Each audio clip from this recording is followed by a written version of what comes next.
Velkommen til Film Arkivet, programmet hvor vi viser produktioner af ældre dato, der ikke tidligere har været offentliggjort.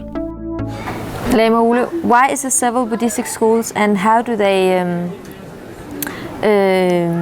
do they fit into each other? Do they compete with each other or do they make a whole? Actually, the Buddha gave 84,000 teachings 2,500 years ago when he was here. And he did that very consistently because people are very different. And today nobody can practice 84,000 different teachings and be aware of 108 books as thick as this, which is what Buddha gave. And that's why different cultures and countries, depending on their mentalities and their feelings and so on, have simply been taking different aspects of this. The widest of them is actually the Diamond Way, because we have everything from everywhere else, and then we have a view that Buddha just gave to a few of his students. But it's all, you know, it's just different parts of one totality, and people are different, cultures are different, societies, climates, everything.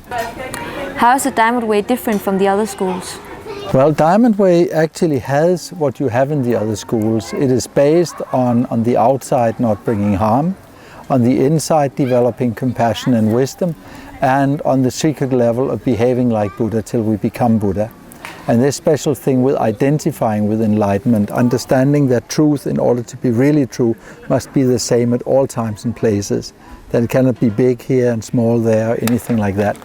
And that for this reason everybody is a Buddha who just hasn't found it out yet. You know, that it's not a question of adding any truth, but removing the veils that keep us from seeing that truth. That is, these teachings especially, you know, are used in the Diamond Way. Who and what is Karmapa? Karmapa to us, well, first he's the first incarnate Lama of Tibet.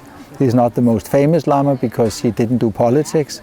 But the Dalai Lama, who's the king of Tibet, you know, is actually a student. The first Dalai Lama was a student of the fourth Karmapa and lived during the time of the sixth Karmapa. And the Karmapas are the first since 1110. What is your view on having several Buddhistic practices? Well, you can combine different levels which are used in different schools, but basically on the Diamond Way level, where a lot of things happen subconsciously, happen through a closed bond, then it's best not to have too many things at the same time. It's like trying to cross the same river in many boats. You can't do that. Can everybody be Diamond Way Buddhists?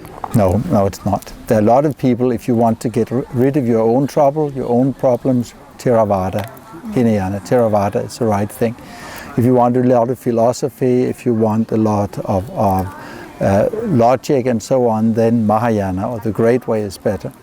And also a lot of compassion, work a lot with compassion. But if you want to identify with enlightenment, if you want to behave like a Buddha till you become a Buddha, if you trust your Buddha nature, then Diamond Way is the most direct. I can tell you what may be interesting is that 1,500 of my students, for instance, have been parachuting with me, right? Mainly in Germany, a bit also in the USA and so on. And this was actually because, you know, they want that direct experience of their minds. And I don't think other schools would do things like that, or very rarely. How did you become a Lama yourself? Well, I don't think I had any choice. When I was a very small boy during the German occupation of Denmark, I was born in 1941, my father was in resistance. And he saved Jews, took Jews over to Sweden and so on. He did a lot of good work there. And he was a German professor, so he knew he was a very good man for the resistance. And actually at that time, I had a lot of war dreams, but I never had dreams about a flat country like Denmark and you know, clothes and cultures like ours. I was always dreaming of mountains and men in red skirts. And I've never seen a man, and I had no idea what it was. And I was always saving these people. And when I started painting the first time, got a pen in my hand, I was painting scenes of taking out snipers in mountain areas. And I always had the dreams of all these people in red clothes, getting them through valleys to places where they could live in peace. So I had this very strongly. And as a child, I only wanted to play soldiers, and I wanted to climb every tree. I wanted to beat only the big boys. You know, I mean, I was very wild, very, very wild. So which step led you to go to the Himalayas with Hannah? My wife and I, we married in '68, And we went out to the east, and we spent, well, how much? We spent nearly 3 years there the first time. And we learned from the different lamas and really did serious retreats there and everything like that. And that was then where it really came in. We were very, very lucky. We actually met exceedingly interesting people. I mean, very, very special people we met. The Karmapa became our main teacher. Others were Kalu Rinpoche, the young Sharma Rinpoche, right? And I mean, all the big Nyingma and Kagyu Lamas especially, we met them all. We also met the Dalai Lama, got a good connection to him, right? But especially the Nyingma and the Kagyu lineage, we loved those old yogis, you know, we just loved them so much. They were so much fun. They're amazing people. How does a typical work month for you and Hannah look like? Well, I think mainly we probably don't get much more than 4 or 5 hours of sleep in average, something like that, because there's so much happening. We're always up very late at night. After the lecture, I'm usually in a new town every day, you know, and new centers, and we have about 520 centers right now, centers and groups worldwide, so we're always moving.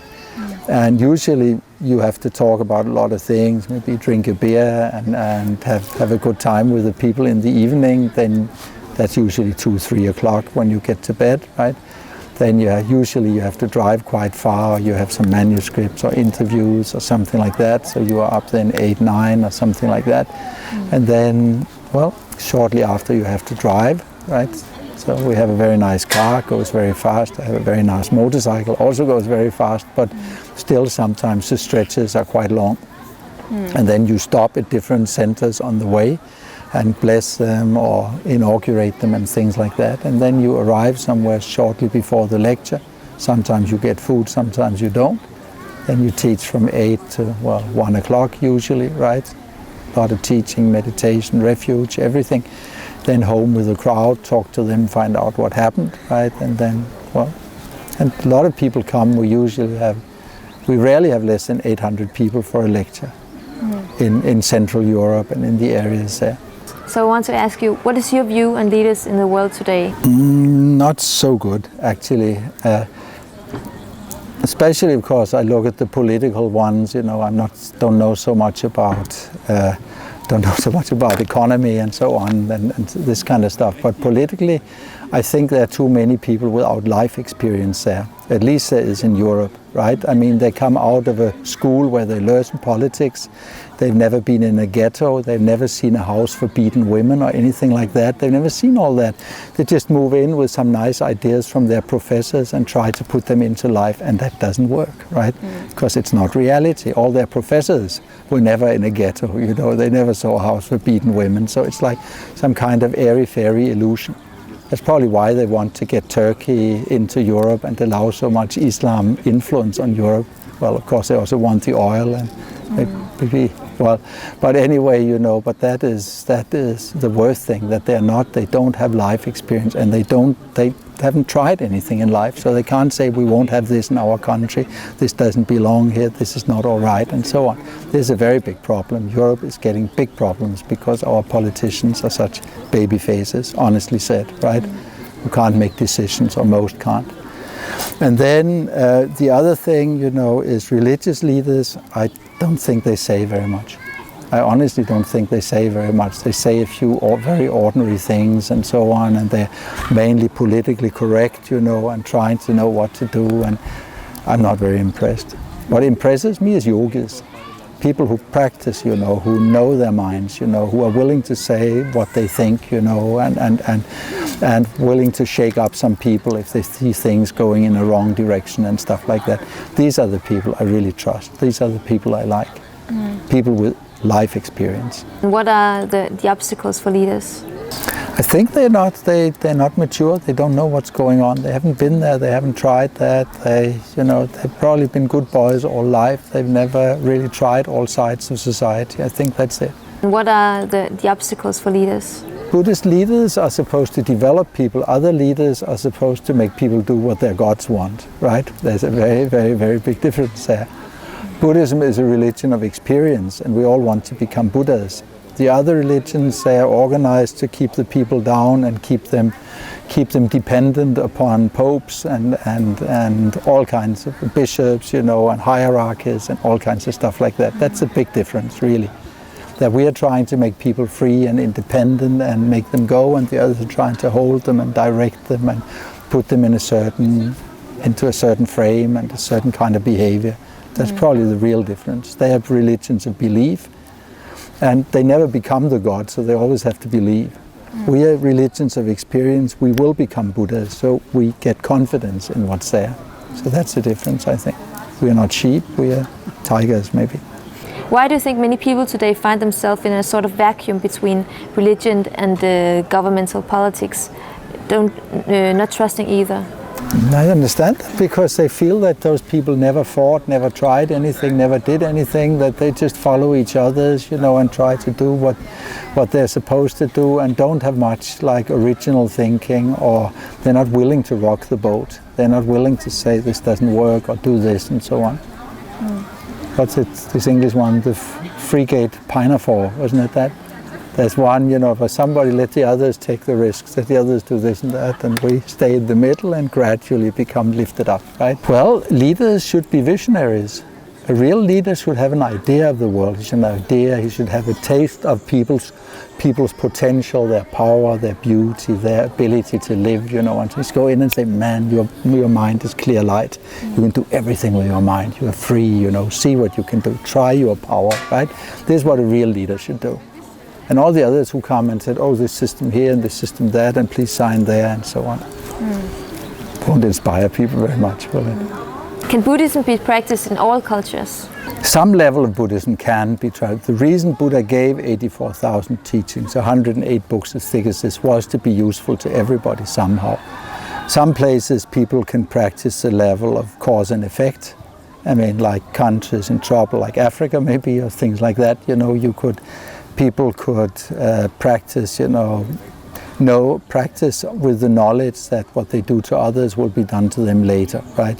So they'll behave better, right? Less torture, less cutting off arms and legs or whatever, less suppression of women, whatever, right?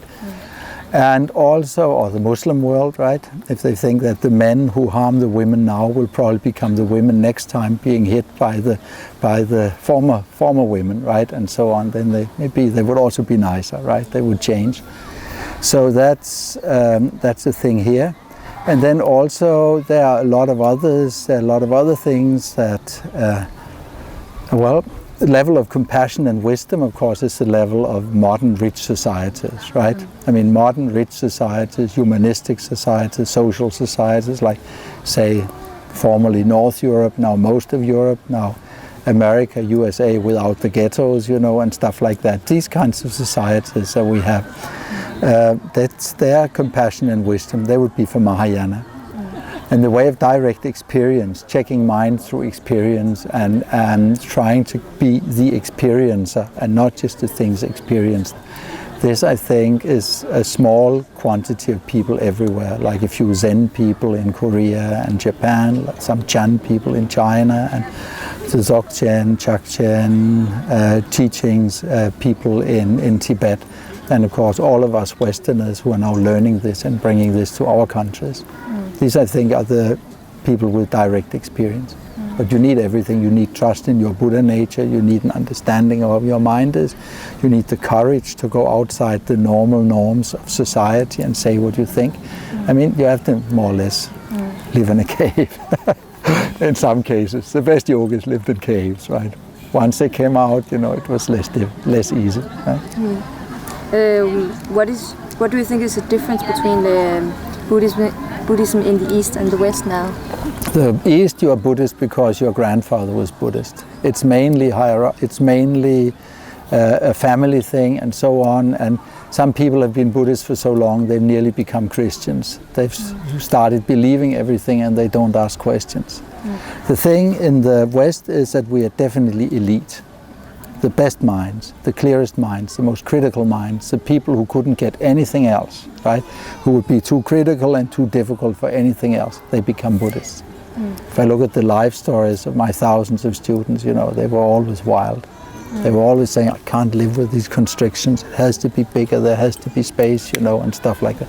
Nearly every one of us rebelled against society and schools and order. And I was in jail for beating up some police, I mean, we all did something, right? How do you see the actual cultural problems, for instance, in Denmark today? The cultural problem is Denmark is a culture that, it's probably with a lot of humanistic things. We were the first ones to give the slaves freedom in the world. I think that was 1813. We was the first ones to give education to everybody. I think that was 1840 something, and so on. We've always had a very humanistic culture. We've had a few crazy kings, but we've had basically a very humanistic culture, and people are very reasonable here, and so on. So, I mean, and basically we trust people. We are so used to, to people following the games of the country that we basically trust each other. And then if people come who kill their wives or their women, if they don't marry the one they're supposed to marry, and all these different things, it takes a while before we really understand that. But right now, a whole Pakistani family is being put in jail for 10 years or more for having killed one of his sisters, right? Because she married somebody, he's also a Muslim, she just didn't marry the one the father wanted, right? So, I mean, we are learning now, we are finding out, we are meeting with a medieval culture, and we are gradually finding out how to work with that. I'd like to ask, I would actually like to ask the European Commission, not the Parliament which was chosen, but the Commission which was put in, I forget the English word, who were appointed, right? Appointed. I'd like to ask you if you really want to do things with or against your populations. I mean, you have to watch out there, I mean, every time there is a direction, every time you do something that's against your populations, right? Like trying to put Turkey into Europe and other things like that, you lose. People don't forget, they remember. So please, do your job, follow the wishes of your populations. That's my thing to you. And I'd like to, I probably know what you will say. You will say that you know better, but you don't, right? You don't. Tak fordi du så med. Husk at dele og like vores udsendelser. Skulle du ligge inde med en videoproduktion af ældre dato, du mener hun måtte have offentlighedens interesse, så kan du sende os en mail på redaktion@dkdox.tv.